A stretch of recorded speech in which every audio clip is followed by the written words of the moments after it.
Oh, anak, saan ka na? Oh, nandito na ako eh. Oo. Kasama yung mga classmates mo? Okay, no worries.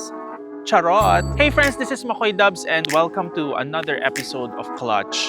You know what guys, AC Mobility has a really productive and really stellar 2025 thanks to all the launches of the different nameplates such as the Atto 3, the Sea Lion 6, the Sea Lion 5, so on and so forth. So you have the sedans, you have the SUVs and crossovers already.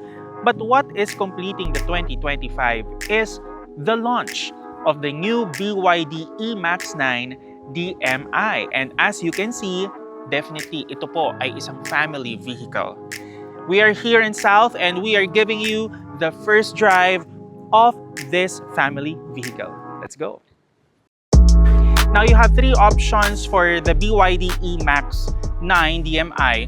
What we're driving now is the Aurora White, but also sa mga medyo gusto executive look, you have the Cosmos Black, and the hero color is the Deep Sea Blue. Now, looking at the exterior, it looks stylish, but also it's premium looking. And kanina dito sa South, while driving this thing, may mga nakasalubong din kaming ibang media units, and it looks pretty good, lalo na kapag umaandar. Okay, ang ating mags naman dito 18-inch and this is wrapped in GT tires. Now, syempre sa mga nanay dyan at sa mga mayroong driver, isa sa mga pinakamagugustuhan ninyong feature dito, ito, ang automatic door. Diba? So, kunwari, no, sinundo mo na yung anak mo sa Poveda. Na come in! Sundo is here. Dahil dyan, check natin ang interior. My dear X-Men, I call you because we are going on a road trip. Para akong X-Men dito. Parang ako si Professor Charles Xavier. When you own this certain kind of vehicle, definitely kailangan meron kang driver. Pero, pwede rin mag-drive ang iyong asawa, ang iyong husband, on a weekday. Pero if you're going to daily drive this on a weekday, kailangan meron kang driver. Okay, sa mga mahihilig magtrabaho, pwede kang maglagay ng laptop dito at habang umaandar ang kotse, pwede kang sumagot ng mga emails or manood ng mga videos or maybe umattend ng online meeting. Another thing that I would like to appreciate here is the presence of comfiness. It's so comfortable sitting here. And also, all the buttons para i-control yung upuan, yung recline, lahat yan nandito na. Yes, tulad nito, forward, backward, pwedeng mo pindutin dito. Legroom is very spacious, it's ample. Definitely, this is good for those na mahilig mag-road trip ng matagal or sadyang gusto mo lang ng mas komportable na ride. Pero maa-appreciate din ito ng mga lolo at lola natin. Sure ako dyan, kasi madaling bumaba.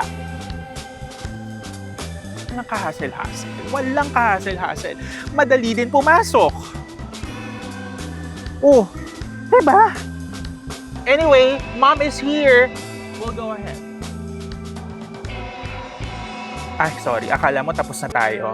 Hindi pa tayo tapos. Pwede mong kontrolin ang aircon, temperature, everything. Dito, may mga buttons dito. Ipapakita namin yan sa inyo.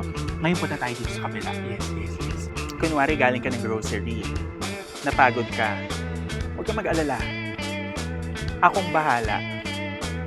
Kita mo yan? Relax ka lang dyan, nanay. Ako nang bahala sa'yo. Oh, diba? Pwede mong pindutin yan para relax ka lang. Diba? At hindi lang yan. Meron ring massage option with the press of a button. Ayan, no? Medyo dun sa balakang, oo. Medyo kailangan mawala ang sakit ng kasukasuan. Hindi pa ba solve sa'yo? Hindi pa rin solve? Nako po, lagot tayo dyan. O sige, punta tayo sa harap. At katulad namang ng nabanggit ko kanina, kapag meron kang ganitong klaseng sasakyan, kailangan may sarili kang drive oil. May memory seat. What you're going to love here, Mommy, is of course, you have a very nice infotainment screen All the buttons are here if you want to control the aircon vents.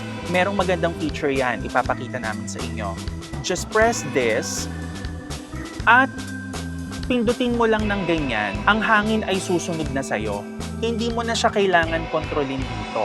Dito mo na yan kokontrolin. All the features also, like for example, the regenerative braking feedback, kung gusto mo ng normal or easy or let's say normal and strong, pwede mo rin yan kontrolin dito.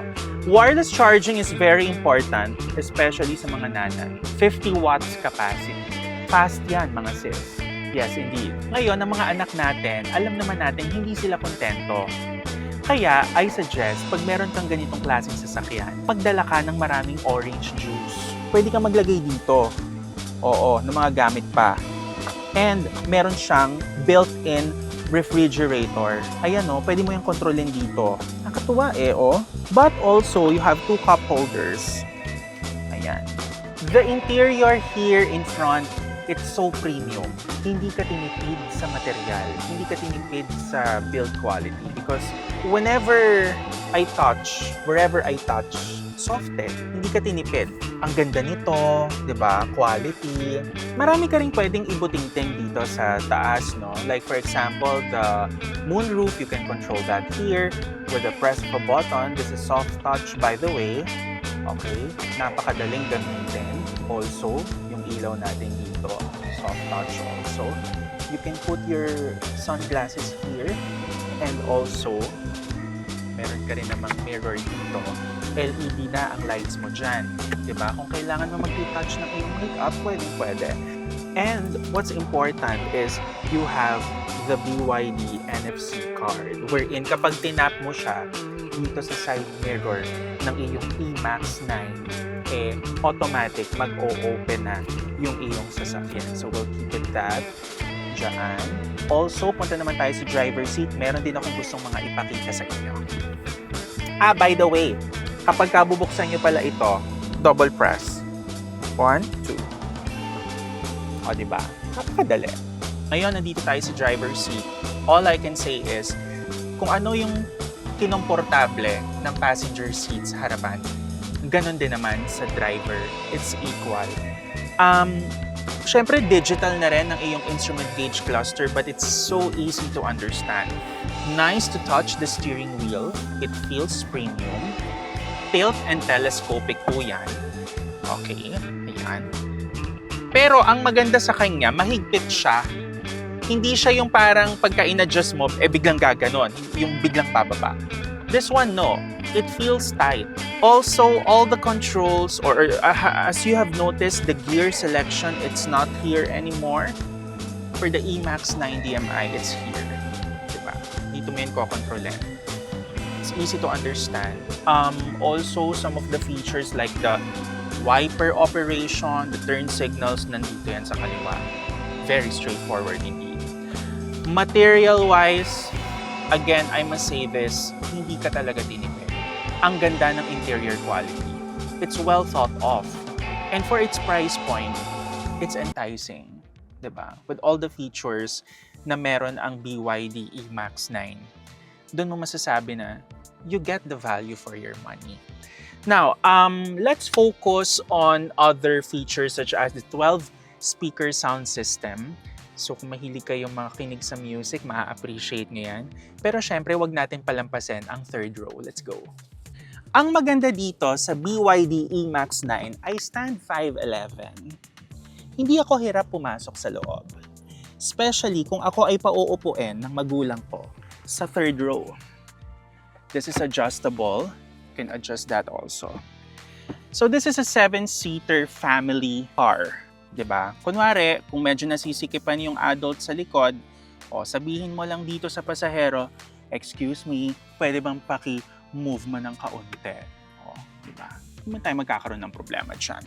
But all I can say is, you get other features also dito sa third row and we will show you that. Tara! Kunwari, gusto mong sumandal ng bahagya. Pindutin mo lang yan. Gagalaw siya. Sasandal siya. Or kung gusto man hindi, pwede mo rin naman pindutin yan. Meron kang USB-C port here, meron kang speaker dito, at meron kang cup holder. The BYD E-MAX 9 DMI is equipped with a 5th generation DMI powertrain. This is a 1.5-liter turbocharged engine that produces about 271 PS.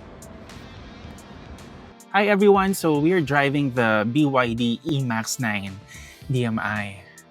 Now, driving this family vehicle, all I can say is, when it comes to build quality, talagang hindi ka tinipid. Talagang quality overall.